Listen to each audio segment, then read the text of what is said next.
In the world of Fallout, powerful technology once brought the world to its knees and is often the deciding factor between who is right and who is dead. But what if you yearned for a simpler time, where you could defeat your foes using one of mankind's most primitive tools? Can you beat Fallout New Vegas with only throwing spears? We begin our quest in the town of Good Springs. After Doc Mitchell gives birth to us, we choose an appropriate name and set about creating our character. Strength and endurance for added damage and survivability. High intelligence for more skill points, and both charisma and luck are dump stats. For our tag skills, we chose melee, survival, and explosives. For traits, we went with loose cannon for added DPS at the expense of a bit of range, and claustrophobia for +1 to all special stats whenever we're outdoors, as we'll be spending the majority of our time there. We thank the doc, loot his house, and set off on our adventure to liberate the Mojave with dozens of pointy sticks. We'll start by selling what we can to Chet and buying some provisions before starting our journey southward, and here is where the real game begins. By the grace of Almighty Todd Howard, we already have our weapon of choice. 10 throwing spears, a set of tribal armor, and 5 bleak venoms, the second deadliest poison in the game. However, to truly embody the spirit of our ancestors, and because I hate myself, I'll be imposing a few additional rules. First, because we don't want any more autism than we already have, we'll reject modern medicine and refrain from using Stimpaks, Radaway, Med-X, or other addictive drugs of any kind. Second, we reject ready-made foods, what with their delicious carbohydrates and saturated fats, and will let the land provide for us, healing with purified water, cooked meats, a nice, healthy salad, or any survival-based food that doesn't contain radiation, save one. If the mood strikes us, we may indulge in a bit of light cannibalism. Finally, because we'll be siding with the Legion, we're only allowed to wear Legion or tribal-appropriate armor. By now, we'll have made our way south into the foothills between Goodsprings Source and Prim, looking for the abundance of white horse nettle that blooms here. This is one of the main ingredients vital to the creation of several powerful poisons, a key part of our arsenal. Poisons can coat most unarmed or melee weapons, and deal unmitigated damage over time, rendering an enemy's armor useless, and as essential as most melee throwables are quite awkward to use in heated combat. We continue south along the road past Prim, sneak around some raiders waiting to ambush any passing travelers, and receive some assistance against the gas station rat scorpions by the roving trader. After climbing the hill to discover Mojave Outpost, we descend and continue east, following the road until reaching some dilapidated buildings. Once again, raiders are waiting to ambush us, so we give them a wide berth by sneaking into the dry, windswept flatlands. Unfortunately, this draws the attention of some rad scorpions and forces us into the ambush anyway, and all we can do is make a break for it. After chugging several bottles of water and surviving with a single pip of health, we arrive at Nipton to see that AnthroCon is in full swing outside the town hall, being hosted by everyone's favorite foxboy twink, Volbez. Despite just arriving, we agree with him that the residents were probably douchebags, and that the wholesale slaughter of an entire town was totally justified. After the Legion take their leave, we find ourselves in desperate need of supplies, and so fast travel back to Mojave Outpost. We chat with Sergeant Kilbourne about the destruction of Nipton, but no sooner do we attempt to enter the barracks for a well-deserved rest than we are cursed by a familiar forbidden phrase. Patrolling the Mojave almost makes you wish for a nuclear winter. Merely hearing this eldritch incantation banishes us to the Shadow Realm, from which there is little respite. One quick relaunch of the game later, and our textures are right back where we left them. After stealing some much-needed supplies, we fast travel back to Nipton, continuing to head east and sticking to the mountains until we reach Wolfhorn Ranch and the collapsed overpass nearby. Here we meet another wandering trader and their guards, barter for some supplies, and watch in awe as the caravan is beset by a Legion ambush. We stick around to witness the spectacle and then scavenge the dead like the vulture we are. Continuing east, we come upon a Legion raiding camp and their powder gang prisoners. They pay us no mind as we loot their tents for armor and healing powder. Then, quickly and quietly, stealthily and maniacally, we make the first of many Legion kills to harvest our weapon of choice. If a kill is made with a one-shot sneak critical, no faction infamy is gained. From here, we head further northeast to an unmarked Legion camp close to the highway to continue our grim vocation. Although it may seem cruel to slaughter those we would call brothers in arms, it is necessary. Buying throwing weapons from merchants in bulk is a non starter, and for some reason they cannot be crafted. The game will let us create explosives from radioactive soda, but attaching a jagged piece of metal to a pointed stick is apparently a bridge too far. After we've had our fill of pillaging the dead, we fast travel back to Good Spring Cemetery, grabbing the snow globe there before making our way east towards Sloan. After being sucker punched by the Mike Tyson of Rad Scorpions, we enter the main office, steal the workers' profits, and continue east through Hidden Valley, dodging more scorpions, ignoring Neil, and finally ascend the Nickelodeon Guts aggro crag. On the other side of Black Mountain, we discover RepCon headquarters, where we zig northeast to Camp Golf before zagging back toward Sharecropper Farms, and finally, the Gunrunners. Entering Freeside, we stop by the Atomic Wrangler and proceed to use some of our Legion Chuck E. Cheese tokens to get a few chips to gamble with. With a luck of 1, we won't be breaking the bank anytime soon, but by playing 10 rounds apiece of blackjack, roulette, and slots, that's an easy 300 experience. From selling most of the DLC items, we can easily afford the Securitron's ocular pat-down and enter the New Vegas Strip. We enter the Lucky 38, have a quick chat with Dr. House MD, enter his bar for the snow globe, and give the ones we have to his digital waifu for some quick caps. By now, we've leveled up several times, getting survival up to 70 before moving on to increasing barter, as well as taking Heave-Ho and Entomologist, which give us increased throwing range and more damage against mutated bugs, respectively. Inside the Tops Casino, we confront Benny and agree to meet him in his suite to discuss the whole leaving us for dead ordeal. Surprisingly, Benny skips town and sends his goon squad in his stead. After retreating from the Tops, we're met by Vulpes, who seems to have traded his fursuit for a regular suit, and tells us that Legion leadership requests an audience, as well as bestowing upon us the Mark of Caesar, allowing safe passage in Legion territory, in addition to erasing any faction infamy we may have gained, and granting amnesty for our past murderous transgressions.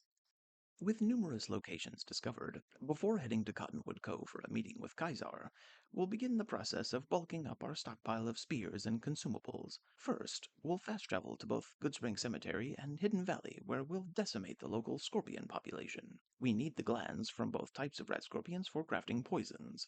Next, we'll return to the Legion camp and prey upon the legionary members there for more throwing spears. Thirdly, we'll head to the main NCR headquarters at Camp Golf and raid their kitchen for supplies before pickpocketing dog tags from sleeping soldiers. Success when pickpocketing is not only based upon your sneak skill, but the weight and value of the pilfered product. Since dog tags are both weightless and worthless, it should be simple regardless of skill level.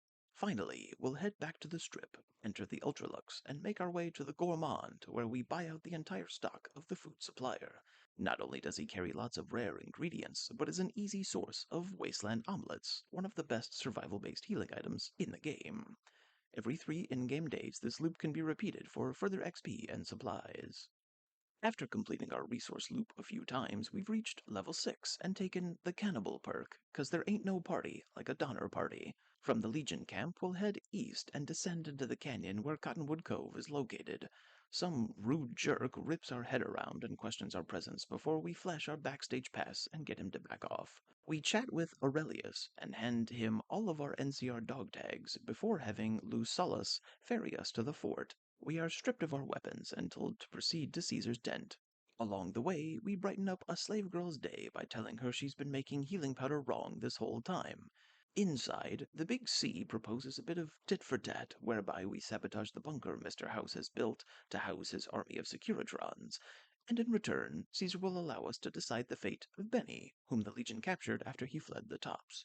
We agree and make our way to the weather station and into the bunker. Here, we're greeted by House again, who implores us to use the platinum chip to surreptitiously upgrade his Securitrons right under Caesar's nose. We jerk him around, saying it'll cost him big time before committing to blowing the whole thing up anyway. We sprint past the assorted robotic defenses, destroy 3 generators with a few well-placed spears, and then run back out, using our various healing items to tank the damage. Back in the tent, we inform Benny he'll be crucified before speaking to both Vulpes and Lucius for additional Legion chores we can perform while we're out and about, as well as grabbing the key to the Legion safe house. Finally, Caesar wants us to head back to the Strip. It's time we made a house call. Exiting the fort, we retrieve our weapons, Travel to Nipton and head south to make use of the Legion's No Girls Allowed clubhouse, which comes complete with all of the modern amenities: a luxurious leather couch, radiation free drinking fountain, and several copies of A Modest Proposal by Jonathan Swift. Everything you need to get in the mood. The real reason we are here is twofold. It contains a full set of Centurion armor, and every 3 days is visited by Atticus, who can be persuaded to hand over various supplies, including some very useful stealth boys. Speaking of supplies, we'll also be randomly contacted by a disguised Legion member who gives us the location of a large cache just up the hill from Cottonwood Cove. Additionally, while we're leveling, we'll want to make sure to get Barter up to 70, spend at least one full level on speech, and then focus on unarmed and melee. After getting situated, we fast travel back to the Gunrunners and head east. We meet George, kill him and steal his lunch money, and stick to the left side of No Man's Land to avoid the Boomers' ballistic barrage. Raquel takes us to meet their leader, Pearl. We lie and say we'd be glad to help them, then immediately enter the Nellis workshops to procure a howitzer firing mechanism for Lucius. We then stand outside the hangars motionless for a full day before heading inside during the early morning hours. Here we'll find Jack and Loyal, who we proceed to turn into pincushions with our patented combo of spears and poisons. We pop a stealth boy and head back outside to Pearl's barracks and give this tough old gilf some thorough penetration.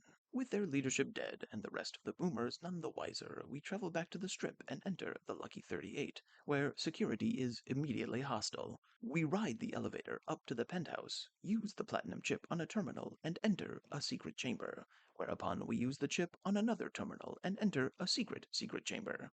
Here, we log Mr. Dwelling out of his Second Life account, use a spear to turn him into a shish kebab, and proceed to eat his beef jerky booty like it's groceries. Now that we've had our vegetables, we move on to Vault 21 at the end of the strip to rescue Martina, a civilian spy who's caught the attention of the Omertas, the local gangsters who run the Gomorrah Casino. After navigating the confusing labyrinth of a vault, we confront the goon squad and, unsurprisingly, their nice suits offer little protection from a poison-tipped spear to the torso. With Martina saved, it's back to the fort to fix the howitzer and tell everyone the good news. By now we'll be at roughly level 8, have put a full level of skill points into speech, and taken the Tribal Wisdom perk, which grants several more bonuses against mutated insects, as well as another option with which to gorge ourselves. As a wise meerkat and warthog duo once said, slimy yet satisfying. We'll also stop by the saloon in Goodsprings to grab a few magazines, as well as Meccan Ralph's in Freeside to grab the naughty nightwear for even more added speech skill. We are commended for dealing with House, and Caesar is hardly surprised when we tell him we've already taken care of the boomers as well. All that's left is for us now to win over the White Glove Society and exterminate the Brotherhood of Steel, and luckily we know just the person to help us with both. Fast traveling back to Repcon, we head south along the road toward 188 Trading Post and meet up with Veronica, a decent companion to have if they weren't disallowed in most challenges. She's always up for a good fisting, and, much like ourselves, doesn't mind eating people out. We head back to Hidden Valley and have her sass her way into the bunker, granting us free access for later. Then it's back to the strip yet again and off to the Ultralux. Inside, we greet Mortimer and explain that we too succumb to the dark craving, and agree to help him with his plight in exchange for a Legion alliance. After his Hannibal lecture, we're given keys to the kitchen and told to head downstairs. Inside one of the freezers is Ted Gunderson, the idiot son of a rich farmer. Kidnapping him for their banquet drew too much heat, so the White Glove Society wants us to dispose of him, quietly if possible, and find a replacement.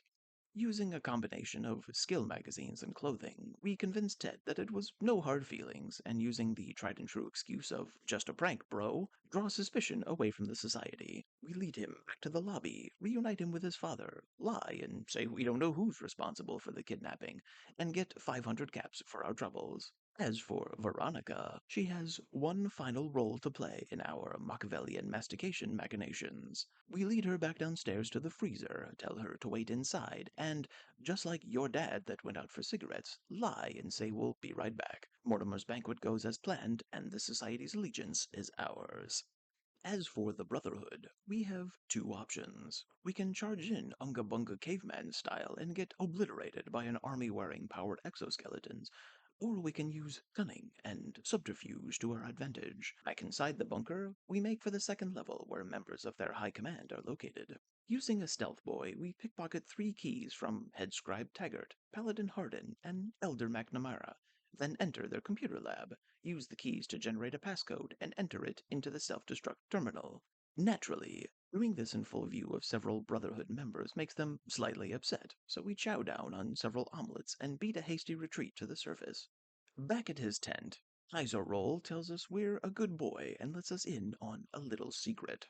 As the leader of a bunch of football equipment wearing Roman army LARPers, he's dying of cringe and needs a special piece of equipment for his autodock. Heading east from Sharecropper Farms, we find Vault 34, a highly radioactive hellhole full of powerful lizards and shambling feral ghouls, including a few glowing ones who look like Dr. Phosphorus from Batman Beyond. After consuming an entire 3-course meal's worth of regenerative foodstuffs, we sprint inside and drop down a hole in the main chamber, following a hallway leading to the medical bay. Grabbing the replacement unit, we once again find ourselves racing out of a bunker towards the surface. Following the conga line of emaciated scrotums, they distract the majority of the geckos long enough for us to escape. With the parts in hand, we head back to the fort yet again. It's time we had an old friend for dinner. We install the parts into Caesar's autodock, but unfortunately, his Elon Musk Neuralink explodes his head, killing him instantly. This enrages Lucius, and would normally make the entire Legion camp immediately hostile. However, because our faction reputation is maxed out, we can not only get away with killing Caesar on purpose, but also get Lucius to apologize for doubting us. I'm not sure what he's complaining about, he just got a promotion. We then hop on Caesar's bed, straddle the corpse, and toss his salad like our name's Romaine. We are now ready for the penultimate mission, assassinating NCR President Kimball. We head east from the 188 trading post until we reach our contact, Cato, who has procured an NCR uniform as our disguise to blend in with the crowd when we infiltrate the president's speech. His disguise is apparently to dress as Oddjob from Goldfinger. We make our way to Hoover Dam, making sure to give any NCR Rangers and troopers a wide berth, as they'll see through our disguise. We position ourselves near the landing pad for the president's vertibird and wait for our chance to strike. As Kimball descends the stairs towards the stage, we stealth up, poison a spear, and make our move. Unfortunately, we accidentally headshot a ranger instead, but a follow-up spear finds its way into Kimball's spine. As we begin our dine and dash, the member of his detail we hit earlier faints from the gruesome sight, and once again, we escape far enough away from the scene of the crime that we can fast travel away. Now, in addition to doing the Legion's bidding, we've made a meal out of some of the Mojave's most prominent movers and shakers, but up until now, there's a morsel we've neglected, and it's a meal fit for a king. We head to Freeside and enter the King's School of Impersonation, slip the door guard $50, and head towards the stage. We engage stealth again and hit the king with a poisoned spear, whereupon he barely makes it out of the room before succumbing to his wounds. No one seems to mind, and with this last little snack, we've gained the Meat of Champions perk, granting +1 to several special stats after eating a corpse. We head back to the fort, let Lucius know Kimball is dead, and then we're off to prepare for the final battle. We repeat the same loop we're intimately familiar with at this point, acquire spears from unsuspecting Legion members, chow down on mutated bugs and scoop at their innards for poison making, and steal supplies from the kitchens of our new friends at the White Glove Society. After more loops than a Hot Wheels track, we stop at level 14, having grabbed both the Fight the Power and Piercing Strike perks for extra bonuses against groups like the NCR, and having our attacks ignore a portion of the enemy's armor rating. Finally, we've also visited the meth heads at the Red Rock Drug Labs to purchase their supply of jet, oil out the impurities, and combine it with purified water to create rushing water, a non-addictive consumable that increases attack speed by 50%, effectively turning us into a human ballista. We head back to the fort for the final time and let Luscious Lips know we're ready. We're teleported to the Legate's camp, and after speaking with Lanius, we lead the charge into Hoover Dam. As you might expect, attacking a fortified military installation with nothing but pointed sticks isn't the wisest choice, so we hang back and let our troops do most of the work, picking off stragglers and nibbling on the fallen when we can. We'll also eventually earn the Dine and Dash perk, allowing us to make a doggy bag from our defeated foes. Once inside the dam proper, it's just a straight shot through four identical rooms of various NCR soldiers, tanking damage until we reach the end. In the final set of rooms, you can talk General Oliver into retreating with a maxed out speech skill, but we didn't come all this way to end without a fight, so let's get down to business. To say this sequence is tough would be a colossal understatement. The first room has us getting shot from every conceivable angle, whereupon we retreat into the back hallway just to make the multiple assailants more manageable. The next floor is a long room of cubicles interspersed with deadly NCR Rangers and enough traps to make Kevin McAllister blush. Our best option is to wolf down our health items while staying at the back of the room, making them come to us. Finally, upstairs is where Oliver and about a dozen goons in power armor reside. What follows is a 10-minute long sequence of trying to whittle down every enemy with poison spears while doing more backpedaling than a congressman caught on a hot mic and eating a Golden Corral buffet's worth of salads and omelets. At long last, we exit the offices to tell Lanius the good news that, yes, you can beat Fallout New Vegas with only throwing spears. If you enjoyed this video, please be sure to like, comment, and consider subscribing. If you didn't enjoy the video, comment anyway. Your engagement helps the algorithm find my content. Have a wonderful day.